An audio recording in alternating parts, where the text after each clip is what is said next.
Hello and welcome to Everybody Pulls the Tarp. I'm your host, Andrew Moses. I'm joined today by Ken Davidoff, New York Post baseball columnist, one of the bright minds in the baseball beat and a staple in New York sports. Welcome to Everybody Pulls the Tarp, Ken. Thanks for having me, Andrew. Ken, where I want to begin with you is you've had just a wonderful career so far. Like I said, a staple on the New York sports, national baseball beat. How did you get into journalism and sports reporting initially? Pretty linear, traditional path, Andrew. I in college, I wrote for my college newspaper, University of Michigan. That helped a lot. I was fortunate to cover some big time events. I'm essentially the same age as the Fab Five, and I got to cover their 1993 run to the championship game, the Chris Webber timeout game. So that really got me some real world experience that really helped me get a real world job. So a few months after I graduated, I got my first sports writing job at a small paper in New Jersey called the News Tribune. And from there, I left to the Bergen Record up in Hackensack, New Jersey. And then while I was there, I was covering high school sports, then college sports, then professional sports. I became the Yankees beat writer for them in 1998, which was 5 years after I graduated from college. Then it was a few more years there. I switched over to Newsday on Long Island, covered the Yankees there, got promoted to baseball columnist at Newsday, and then switched to the New York Post, same job in 2012. So I want to dig into a ton with you, Ken. So many are curious with any creative, with any writer, especially a journalist, right? Creative process, your workflow, how you go about sourcing ideas. Tell me a little bit about your process. Yeah, well, it's interesting. My process has definitely changed over time because of my experience, and you should be filling up your data bank every day, just with conversations you have with other people, with observations you make. So I think, every day, if you pile up 10 tidbits of some sort, whether it's a statistical tidbit or a gossipy tidbit, something like that, and those just keep piling up and up, you get to a point where if you get zero one day, you still have a nice reserve that you can tap into for ideas, for inspirations. And in terms of what I write, it's very collaborative with my editors. Even today I'm working on Hank Aaron's passing, so basically I'm writing two pieces. One was my idea, one was my editor's idea. And I've already made a ton of phone calls today, have more to make, and I'll be done with everything, hopefully by dinner time. So I want to make sure I understand this. So essentially you're kind of racking up ideas and things that pop into your head over time. And then when something happens like Hank Aaron's passing today, you have to be in a position to react.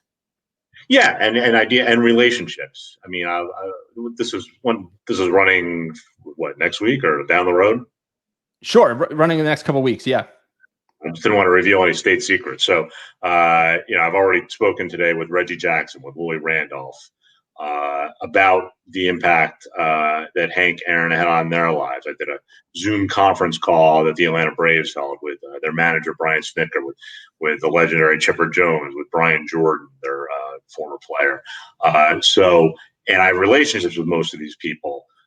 So that, I hope leads to more intimate conversations and better quotes for my stories. So let's talk about so you're talking about accumulating these ideas and you're putting them into a bank somewhere, right? That you have right all up there in your brain. So really, is it all up there in memory? How do you organize it? Has it changed it all over the years? Are you one of these iPhone notes guys, or do you have a bunch of index cards and notepads floating around? Not really. I have a few files, computer files for specific things, but in general, when I talk about this information that I gather, it's largely in my head, and obviously there's some things that are pressing that I immediately act upon, and that becomes that day's story. But other times you save them for a rainy day, and it's just nice to be able to reach into that bank. See, it's interesting. I can throughout my career, I can remember a lot of things and I keep a lot in my brain. But like when I read a book or something and I see a line or a passage that's really interesting to me, I'll underline it. And then when I'm done with a book that I really enjoy, I'll go back and I'll actually put on good old fashioned index cards, thoughts. And then I leave them in a pile. And if I'm running short on inspiration on a blog post or stories I want to illuminate on this podcast, I go back to the stack of index cards and I try and get the juices flowing. What about you? When have you ever sat down and you're staring at a blank screen and you're up against a deadline and you just can't get started? What's the Ken Davidoff methodology to getting started? Because anybody can learn from, I think, these skills. Yeah, I mean, when you talk about that specific skill, Andrew, when you talk about, certainly there are times when I'm on a tight deadline, crank out 600 words in a half hour, and I think I've been blessed. I that's not to say it can't be a learned skill, but I think I was blessed with it naturally. And because I know there are certain things I'm not blessed with naturally. I can't cook, I can't repair anything in my home. So it balances out, but I do think for me, this was a natural skill. So what about work environment? Are you a distraction-free, complete silence guy, or are you a sit in a Starbucks, pre-COVID type of environment? Where do you have to be to get the juices flowing? Well, no, I'm often at a ball game, and it's certainly not quiet, pre-COVID. So I'm a gentleman I worked with for many years named Fred Kerber, wrote for the New York Post for roughly 80 years or so. I'm doubling that. It was probably 40 years, and he covered all the sports. He covered news, and he was quoting some old timer from his youth who told him, learn how to write poetry in a boiler room. So the verbiage might be a little dated, but the sentiment remains very relevant for sports writers. You have to be able to, people are screaming. Let's hope we get back to that point once everyone's vaccinated. Screaming and loud music and all that. And my job is just to stay focused and write my column. How Melanie Newman, who's a reporter for Masson and the Orioles on the radio, she was on the podcast earlier this spring, and she told me that, and I think this goes back to your point earlier about the importance of relationships. She felt like the inability to be at the ballpark, to be behind the batting cage, to develop the relationships for someone like her who's newer in the industry, and also just spend time around the ballpark, around the people, was certainly a hurdle. How have you navigated that? You mentioned a Zoom call before, but I can't imagine it's the same. Oh, it's not the same at all. I agree 100% with Melanie. And in that sense, I have the advantage of being older and more experienced. So I have more relationships I can leverage. I feel terrible for people. I don't know exactly how old Melanie is. I know she's newer to the field. But I've seen some younger sports writers around my circles. And I just said, I feel terrible for you. This is not how to do the job. It's not how you learn. And it's not how you build those relationships. It is nearly impossible right now to build the sort of relationships you need to succeed at this job. So how have you gone about building relationships? I mean, you must over the years throughout your career. Over the years, okay, yeah, pre-COVID, you FaceTime. I mean, I think it's pretty simple. You the old FaceTime, not the new FaceTime. No, not the new FaceTime. No, the old FaceTime. The real FaceTime. Yes, the real FaceTime. Introducing yourself, and you always, for me, you start low. You just start with the introductions, and if you have something in common, that's always nice. I'm always happy to play that card. Oh, hey, you're from New Jersey. I'm from New Jersey. You went to another Big Ten school. I went to Michigan. Always happy to do that because you want to form that bond, and then you want to start small with people. You want to ask them. For my job, ideally, you want to start off asking them easier questions, and then if you can get to a higher level of trust, then okay, well, here, this thing's going on over there. I really need to ask you this, and hopefully they feel comfortable enough with me that they trust me to handle that right. If they don't, they don't. But that's the ideal way to start these relationships. Just very simply to build that foundation of trust. I think it, with journalists and sports writers in general, people assume that you sit in a comfy press box in the air conditioning and you watch and you make these observations and you write a story and the byline's there the next day. In the old days, now it's there, a few minutes later these days. Talk about some of the behind the scenes. This show is called Everybody Pulls the Tarp. You and I have talked about, I'm on this mission to unearth all of the things that go into success, the things behind the scenes, the things outside the boundaries of the job description, the things that people don't always see that contribute to success. What are some of the things behind the scenes, the gritty stuff, the things that maybe people don't assume that Ken Davidoff does to have the success you've had? All right, so I'll give you a story. I'll give you a story which I think exemplifies what you're saying. And this goes back a ways. This goes back to 1998, when you were just a tot, I think. A little older than that, but yeah. So in 1998, I used to sometimes stay with the Yankees in their hotel, and the Yankees traveling secretary would actually book my room for me to get the team rate. Probably not the most ethical thing I ever did, but at the time it was kind of standard operating procedure for pretty much all the media. And there's a hotel in Minneapolis. The Yankees were playing the Minnesota Twins. And they gave me, when I checked in, they said, okay, here's your traveling party. So they gave me the list of everyone in the traveling party, which included the Yankees players. So I got this list, and it was probably about 25% actual names of the players, 75% aliases. So this was very helpful information. I saw their aliases. So let's say that was May. Fast forward to July.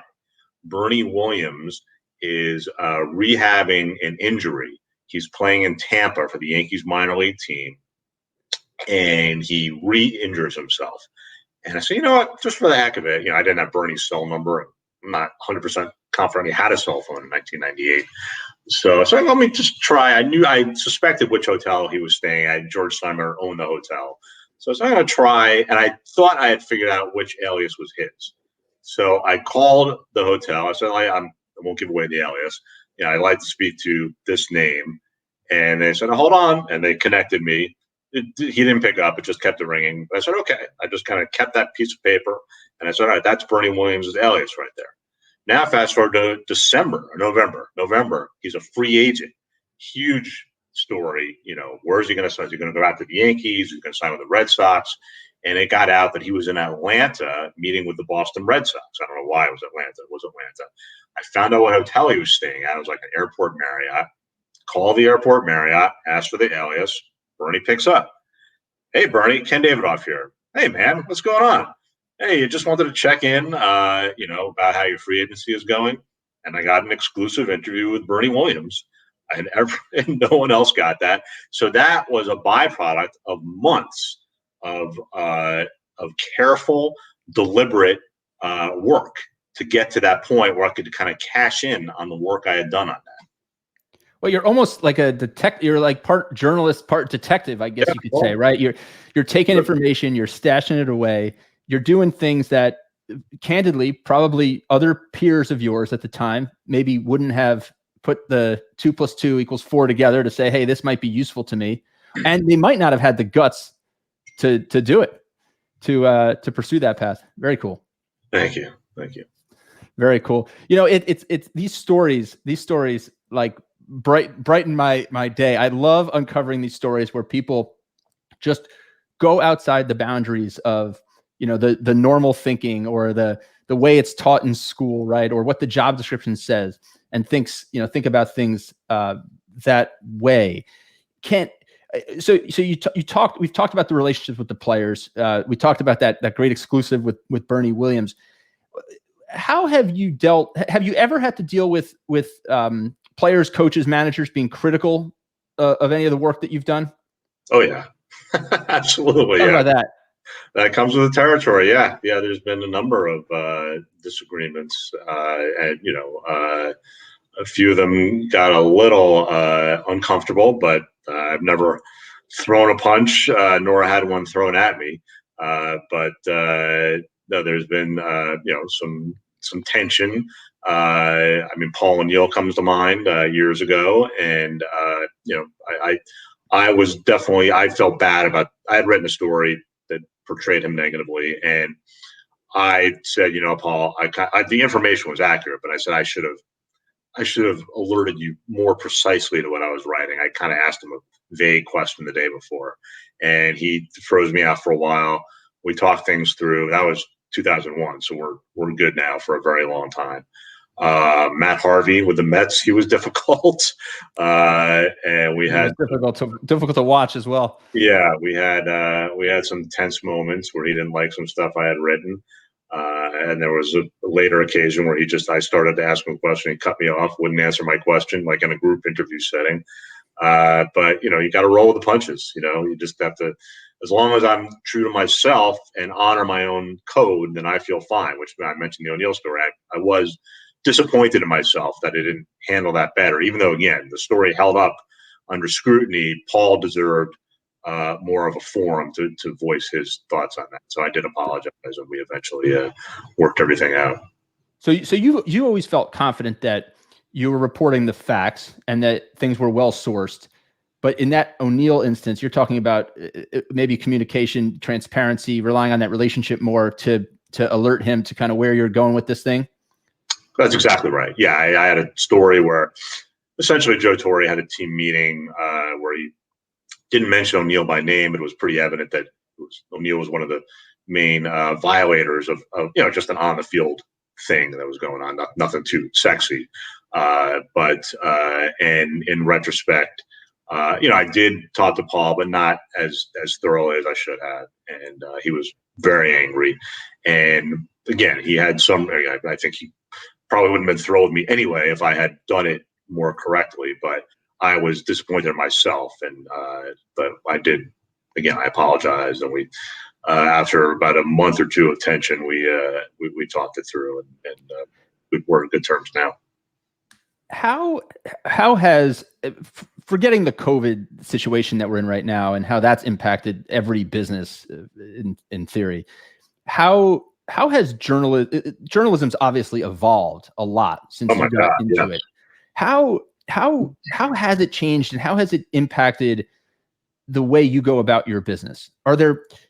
There are so many people reporting out there. Everybody can stand up a media entity at any given moment. Anybody can blog. Anybody can do anything. How has it changed the way you operate, or has it changed the way you operate?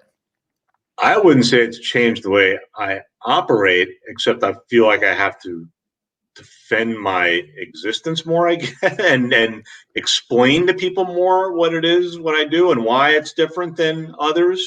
In terms of, I still do the same job I did when I first started 27 years ago. The way I produce the product is a lot different, Sure. The website and some video and all that. But yeah, the basic, the fundamental job has stayed the same. What hasn't stayed the same is the presence of social media and blogs and all these people, trying to hone in on my turf, which is different. And hey, some of them are very talented. Excuse me. Some of them come up with legitimate information, and when that happens, you just got to tip your cap. But for sure, the standards in those arenas are not necessarily the same standards as I try to have in terms of what you throw out there, what you put out there. And so too much of my time is spent putting out fires, because my editor will understand and will say, hey, what about this? This has been tweeted. I remember, I think it was back in November, December, some Canadian media person tweeted the Mets have an agreement with George Springer. And it was obviously inaccurate. He's now going to the Blue Jays. So a lot of that, a lot of bad rumors get thrown out there that I have to spend time, vetting, and in many cases they turn out to not be true. One of my favorite movies, maybe my favorite movie of all time, is All the President's Men. Mm-hmm. And I watch it periodically. I've actually watched it recently because of the times that we're in. Yeah. But what I enjoy about it is the fact that there was a heavy focus on aiming first, shooting second, whereas now it feels like so often people shoot first and then they worry about aiming later.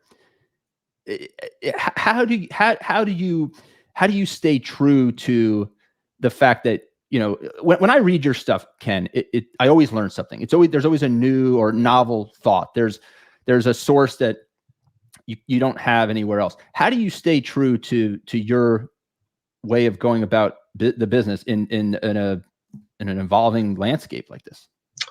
Well, I don't struggle with that really because I have confidence in myself. I've, thankfully gotten to a certain level.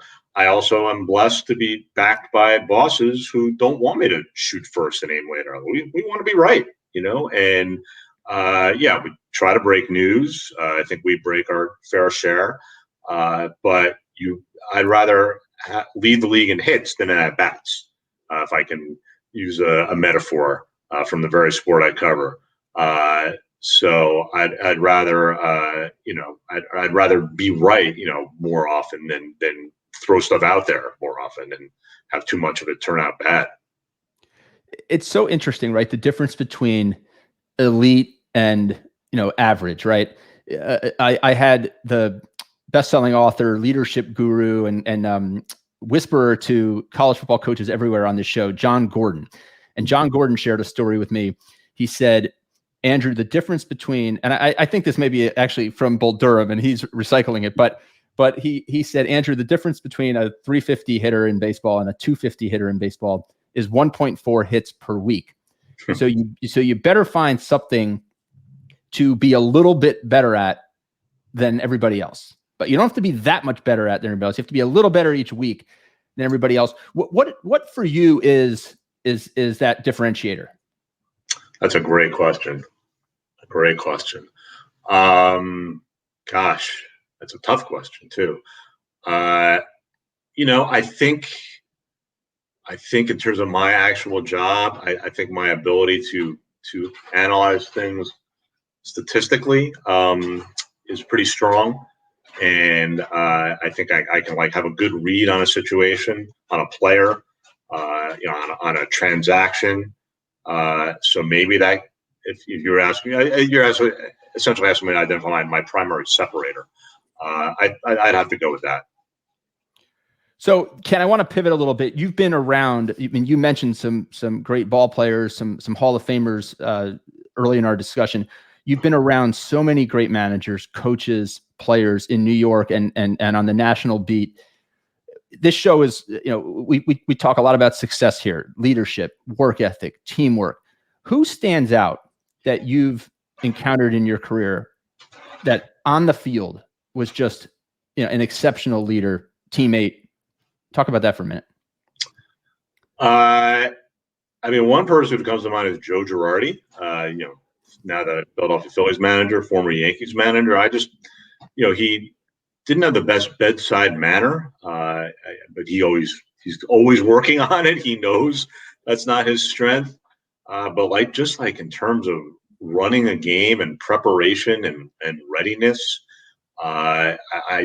he's maybe the best I've ever seen, or certainly among the best. Especially among those I've spent the most time with. And when we would ask him questions after the game, why did you do that move? It was very, very rare when he would come up with an answer. I'd be like, what? Even if I disagreed, say, okay, I see what you did there. I disagree with it, but I can see the validation from that. So he stands out as really just a good leader in that regard. In terms of a player, one person who comes to mind is Hideki Matsui from the Yankees. I thought he was a guy who didn't need to show everyone he was a leader. It just was, just from the world experience he had. He was this idol in Japan, and he brought a whole fleet of media with him to the Yankees, and just the way he managed that situation, He was on such good terms with the media. He took care of them. And so it never created any stress in the clubhouse because they all respected him. And Matsui told all of his teammates, look, I'm sorry that I'm bringing this with me. I'm bringing this posse with me into your world. If you ever have any problems with any of them, let me know and I will take care of it. So I think just that level of awareness and leadership really resonated with me. That's a great segue. I have two more questions for you, Ken. One is on why it seems like so many players and coaches and managers who come to New York from other markets tend to struggle. I mean, I'm a Mets fan, and I've watched my fair share of guys who come here with a lot of fanfare, and they just can't seem to make it under the New York lights. Talk about that for a minute. Why do some succeed and why do some fail, in your opinion? Yeah, I really do believe that you have to be wired a certain way to succeed in New York, and especially when we're talking about professional sports. And I've told this story before, and I'll recycle it because I think it's a good one. Randy Johnson, one of the best pitchers in baseball history, and he maneuvered his way to the Yankees. He wanted to pitch for the Yankees. Arizona Diamondbacks traded him to the Yankees at his insistence, and he gets to the Yankees. And starting pitcher pitches every 5 days. And when he pitched for the Arizona Diamondbacks and Seattle Mariners, he knew, all right, when I pitch after the game, I got to talk to the media, but that's it. I don't need to do anything else with the media the other 4 days. So, he would have a bad start with the Yankees, and, Joe Torre would say, oh, yeah, Randy's going to work on this for the next time, with his arm slot or wherever it was. And so he would, every pitcher throws between starts. So he would do his throwing session in the bullpen between the start, and he would come back to his locker, and all the whole media would be waiting for him. And it's like his head virtually exploded. He's like, what are you guys doing here? And, like, well, you're Randy Johnson. You're really important to the team. And we want to report on how it went in your bullpen session. Do you think you'll be okay for the next time? And he just could not understand this. Like, what do you mean? And I was like, well, Randy, it's New York. Like, we report pretty aggressively. We scrutinize everything. You can't just skate from one start to the next. And I think he really, really struggled with that. And he had a rough time in New York. He also had physical ailments. It wasn't just that. But after 2 years, he had enough. He wanted to leave. So I think that, to me, it is an example of some guys are wired to handle that, and some clearly are not. So last question, Ken, not just journalism, but what's your advice, the Ken Davidoff tip to anybody who's starting out early on in their career? They're coming out of college, they're finding their way. What's your advice? Yeah. So I would say humility and hustle. Those to me are my secrets. I deal with a lot of young people who seek me out for advice, and I can't tell you how annoyed I get. I mean, I'm a grumpy guy in general, so maybe some people are nicer than me, but so many people will say, "Hey, let me know if you have some time to talk." I'm like, well, what do you mean? Let me know. Like, I'm helping you. Right? That if you have time to talk, I would greatly appreciate it. Just little things like that. So just respect your elders and work your butt off. Like there's no excuse in any job for being outworked. You're going to lose out on things because you lack that experience, maybe because you lack certain skill sets. I admit I write about baseball. Analyzing the actual game is not my strongest suit, in terms of this pitch, or anything. I know that's not, I'm competent, but it's not my highest, ability.